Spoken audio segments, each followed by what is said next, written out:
কোয়েল বড়লোক মা বাবার অতি আদরের মেয়ে। সবসময় মা বাবার কাছে যেটা চেয়েছে সেটাই পেয়ে এসেছে। কোয়েল যখন গানের দলে বাবিলকে পছন্দ করে আর তাকে প্রপোজ করে, বাবিল কোয়েলকে রিজেক্ট করেছিল, যেটা দেখে কোয়েলের মাথায় ভীষণ জেদ চেপে বসে। যে কোনোভাবেই বাবিলকে পেতে চাই কোয়েল। তাই তো সেই দিন গ্রামের একটি প্রোগ্রামে গিয়ে যখন বাবিল নেশাগ্রস্ত অবস্থায় ছিল, তখনই কোয়েল সেই সুযোগের সদ্ব্যবহার করে। কোয়েল নিজেকে অগোছালো করে বাবিলকে এমনভাবে পুরো বিষয়টি বোঝায় যেন তাদের মাঝে শারীরিক সম্পর্ক হয়েছে। আর তারপরেই প্রেগনেন্সির এই নাটক, সবটাই বাবিলকে পাওয়ার জন্য। আসলে কোয়েলের সাথে বাবিলের কোনো শারীরিক সম্পর্ক হয়নি। এর আগে কখনোই কোয়েল মিডিলের মতন মেয়ের সংস্পর্শে আসেনি। আর তাই তো ভালোবাসা কি, ত্যাগ কি, এই কোনো কিছুই জানতো না সে। আজ মিডিলের ভালোবাসা, ত্যাগ, সততার কাছে কোয়েলের জেদ হেরে গেছে।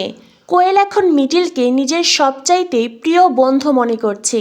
আর তাই তো এবার প্রিয় বন্ধুকে, তার ভালোবাসার মানুষকে ফিরিয়ে দেবে কোয়েল। মিডিল আর বাবিলের বিয়ে দিয়ে কমলিনীর আরেক মেয়ে হয়ে উঠবে সে। বন্ধুরা, চিরসখা ধারাবাহিকের আজকের পর্বে দেখানো হয়েছে কোয়েল মিডিলকে বলে, আচ্ছা মিডিল, তুমি তোমার জীবন নিয়ে কী ভাবছো? মিডিল বলে, কী বিষয়ে বলো তো? কোয়েল বলে, এই তো বিয়ে শাদী করবে না? মিডিল বলে, কেন করব না, অবশ্যই করব। তেমন কোনো ছেলে পেলে আমিও বিয়ে করব। কোয়েল বলে, আমি জানি তুমি বিয়ে করবেই। মিডিল বলে, কেন, আমি কি কখনো বলেছি নাকি পণ নিয়েছি যে আমি কখনো বিয়ে করব না? দেখো, আমি একজনকে ভালোবেসেছিলাম, বিশ্বাস করেছিলাম। সেই ভালোবাসার জায়গা থেকে এখন আমি ঠকেছি। এখন নতুন করে অন্য কারোর প্রতি যদি সেই বিশ্বাস, ভালোবাসা ফিরে আসে, তবে অবশ্যই বিয়ে করব। তবে আমার মনে হয় অন্য কাউকে বিশ্বাস করতে আমার অনেকটা সময় লাগবে। তবে যদি কখনো কাউকে পাই, অবশ্যই বিয়ে করব। এরপরেই কোয়েল বলে, আচ্ছা তুমি বাবিলকে এখনও ভালোবাসো তাই না? মিডিল বলে, ভালোবাসা এত সহজে কি ধুয়ে মুছে সাফ করা যায়? যায় না। তবে তুমি কোনো চিন্তা করো না, আমি অলরেডি আমার ভালোবাসাকে মুছে ফেলতে চেষ্টা করছি। জানি না কতদিন আমি সফল হতে পারবো, তবে আমি খুব চেষ্টা করছি। এরপরেই মিডিল কোয়েলকে বলে, জানো কোয়েল, তোমার শ্বশুরবাড়ির লোকজন খুব ভালো, বিশেষ করে নতুন কাকু। নতুন কাকুর মতন মানুষ হয় না। আর অন্যদিকে কাকিমা, কাকিমা তো আমার কাছে ভগবান। জানো কোয়েল, ওদের সম্পর্কে অদ্ভুত এক শ্রদ্ধা আছে, অদ্ভুত এক ভালোবাসা আছে। তুমি কখনো ওদের সম্পর্ক নিয়ে খোঁচাখুচি করো না। কোয়েল বলে, এ বাবা, আমি কেন তাদের সম্পর্ক নিয়ে খোঁচাখুচি করব? মিডিল বলে, ওই যে বললাম, তাদের সম্পর্কে অদ্ভুত এক সম্মান আছে, অদ্ভুত এক ভালোবাসা আছে। যদিও সবাই সেই ভালোবাসাটা বোঝে না, আমি সেই ভালোবাসা বুঝেছিলাম। এই তো বাবিল যখন আমার সাথে এমনটা করলো, আমার তো ভালোবাসার প্রতি বিশ্বাসই উঠে গেল। কিন্তু পরক্ষণেই নতুন কাকু আর কাকিমার মুখটা ভেসে উঠতেই আমি আবারও নিজের মনের বিশ্বাস ফিরে পেলাম। আবারও আমার মনে হলো, একজন মানুষ আমায় ঠকিয়েছে তো কী হয়েছে? পৃথিবীর সবাই তো আর খারাপ নয়, সবাই তো আর বিশ্বাসঘাতক নয়। নতুন কাকু কাকিমার মতন মানুষেরা আছে, তাদের ভালোবাসা আছে বলেই তো পৃথিবী টিকে আছে। এরপরেই কোয়েল বলে, মিডিল, আমি চাই তুমি বিয়ে করো, তুমিও খুব ভালো থাকো। মিডিল বলে, এখন আমি বিয়ে নিয়ে ভাবছি না, এখন আমার অনেক কাজ আছে। জানো তো, এই শহরে মানুষের মনের রোগ বেড়েছে, দিন দিন পেশেন্টের সংখ্যাও বাড়ছে। কোয়েল বলে, এটা তো তোমার জন্য ভালো। মিডিল বলে, ঠিকই বলেছ, হয়তো প্রফেশন দিক থেকে ভালো, তবে আমার খুব খারাপ লাগে জানো, এই শহরের মানুষের মন ভালো নেই, তারা মনের রোগে ভুগছে, এটা আমাকে খুব কষ্ট দেয়। কোয়েল অপলক দৃষ্টিতে মিডিলের দিকে তাকিয়ে আছে। মিডিল কোয়েলকে বলে, কি দেখছো? কোয়েল বলে, তোমাকে দেখছি মিডিল, অদ্ভুত এক ব্যাপার আছে তোমার মধ্যে। মিডিল বলে, আমাকে এভাবে দেখার কিছু নেই। কোয়েল বলে, মিডিল, তার মানে তুমি আমাকে তোমার বাড়ি নিয়ে যাবে না, তাই তো? মিডিল বলে, না গো, আমার এখন চেম্বার আছে, আমাকে আমার কাজে যেতে হবে। কোয়েল বলে, ঠিক আছে, তবে তুমি তোমার বাড়ির লোকেশন আমার ফোনে পাঠিয়ে দাও, আমি নিজেই তোমার মা বাবাকে গিয়ে ইনভাইট করব। মিডিল বলে, একটা কথা বলছি কোয়েল, এই বিয়েটাতে আমার মা বাবা খুশি নয়, সেটা তো তুমি বুঝতেই পারছো। তাই তারা যদি কোনোভাবে তোমার সাথে মিসবিহেভ করে, তার দায় কিন্তু আমার নয়। কোয়েল বলে, সে দায় আমি তোমায় কেন দেব? একজন মানুষ আমার সাথে কী ব্যবহার করবে না করবে, তার দায়িত্ব তোমার নয়। তোমরা তো আলাদা মানুষ, ঠিক আছে, এইসব নিয়ে তোমার ভাবার কোনো কারণ নেই। তুমি তোমার বাড়ির লোকেশন পাঠিয়ে দাও, আমি নিজে তোমার বাড়ি যাব। এরপরেই কোয়েল নিজেই কফির বিল পে করে। মিটিল বলে বিয়ের আনন্দে? কোয়েল বলে হ্যাঁ, বিয়ের আনন্দে। এই বলে কফির বিল পে করে মিটিলের সাথে হাত মিলিয়ে কোয়েল কফি শপ থেকে বেরিয়ে যায়। আর মিটিল আনমনাভাবে তাকিয়ে থাকে। এরপর দেখানো হয় দৃশ্য বদলায়। কমলিনীরা সিঁড়িতে নেমে আসছে। কুর্চি কমলিনীকে বলে বৌদি ভাই, তুমি যতই বলো নম করে কাজ সারবে, আসলে বাড়ির ছেলের বিয়ে তো, কিছু কেনাকাটা তো করতেই হবে। যতই হোক সামাজিকভাবেই বিয়েটা হচ্ছে। কমলিনী বলে যা সব দায়িত্ব আছে তুমি করো দিদিভাই, আমাকে এইসব কাজে তুমি ডেকো না। তখনই কুর্চি বলে কেন বুঝতে পারছো না বৌদি ভাই, বিয়ের কেনাকাটা আমি একা একা কি করতে পারবো? তাছাড়া তোমরাও তো আজ বেরোচ্ছ, চলো না সবাই একসাথে যাই। কমলিনী বলে আমি পারবো না। স্বতন্ত্র বলে আমরা তো ব্যাংকের কাজে যাচ্ছি। কুর্চি বলে নতুনদা তুমি অন্তত বোঝো, আমি একা কি করে সবটা সামলাবো। কমলিনী বলে এতকাল তো আমরা যা কেনাকাটা করতাম মিটিলের জন্যই করেছি, গয়না গাটি সব কিছুই মিটিলের জন্য তোলা আছে, সেই সব কিছু মিটিলকেই দিয়ে দেব। মিটিলেরও তো বিয়ে হবে, তখন সব মিটিলকে দেব। এখন কোয়েলের জন্য নতুন করে কিনতে হবে। যাই হোক, আমি এইসব কাজে যেতে পারবো না। কুর্চি বলে খুব বেশি কেনাকাটার প্রয়োজন নেই, ওই সামান্য কিছু, চলো না।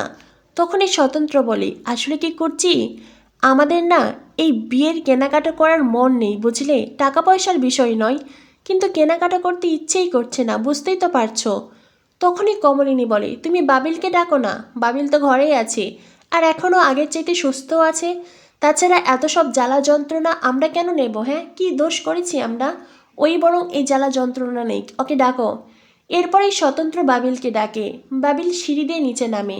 স্বতন্ত্র বাবিলকে বলে বাবিল সামাজিকভাবেই তো বিয়েটা হচ্ছে, আত্মীয় স্বজন সবাই আসবে, তাই যাতাভাবে তো আর বিয়েটা হতে পারে না, তাই বিয়ের কিছু কেনাকাটা আছে।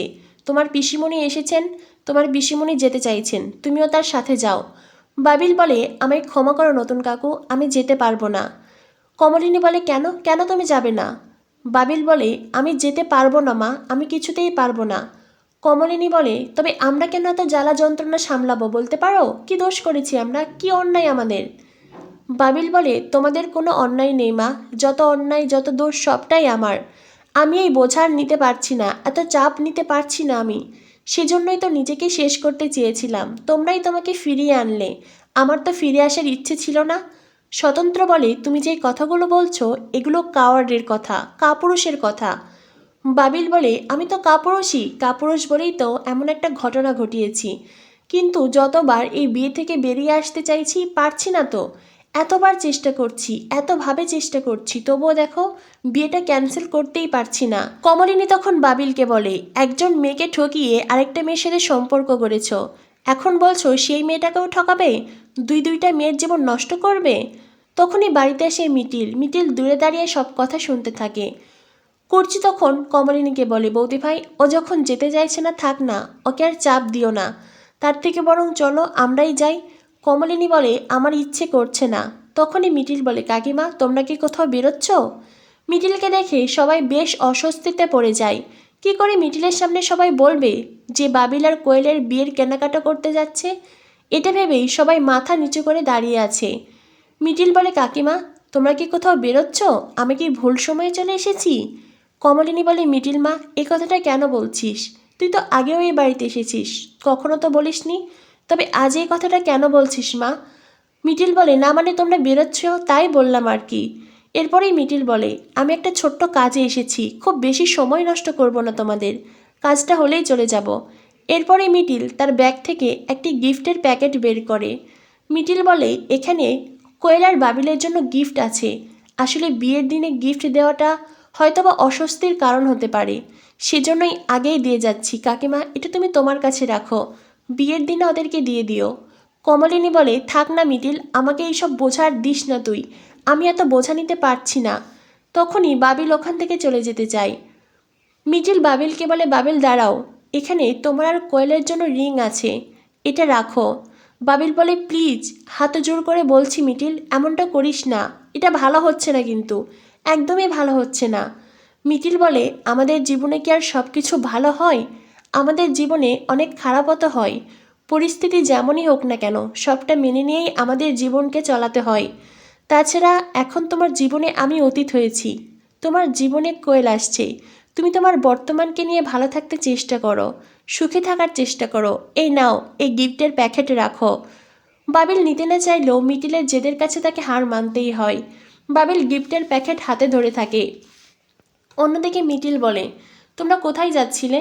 স্বতন্ত্র বলে, ব্যাংকের কাজে যাচ্ছিলাম। আমি আর তোমার কাকিমা আর তোমার পিসিমণি এসেছিলেন। মানে বিয়েটা তো হচ্ছে, তাই সামাজিকভাবে যখন হচ্ছে তখন। মিটিল বলে, তোমরা বিয়ের কেনাকাটা করতে যাচ্ছ বুঝি? কুর্চি তখন মাথা নিচু করে দাঁড়িয়ে থাকে। মিটিল বলে, কি কাকিমা, তোমরা তো পহেলা বৈশাখের কেনাকাটা করতে গেলেও আমাকে বলতে, আর এখন বাড়ির ছেলের বিয়ের কেনাকাটা করতে যাচ্ছ আর আমাকে তোমরা সাথে নিলে না, আমাকে বাদ দিয়ে দিলে। মিটিলের কথা শুনে সবাই মিটিলের দিকে তাকায়। স্বতন্ত্র বলে, মিটিল, আমাকে তুমি ক্ষমা করে দিও।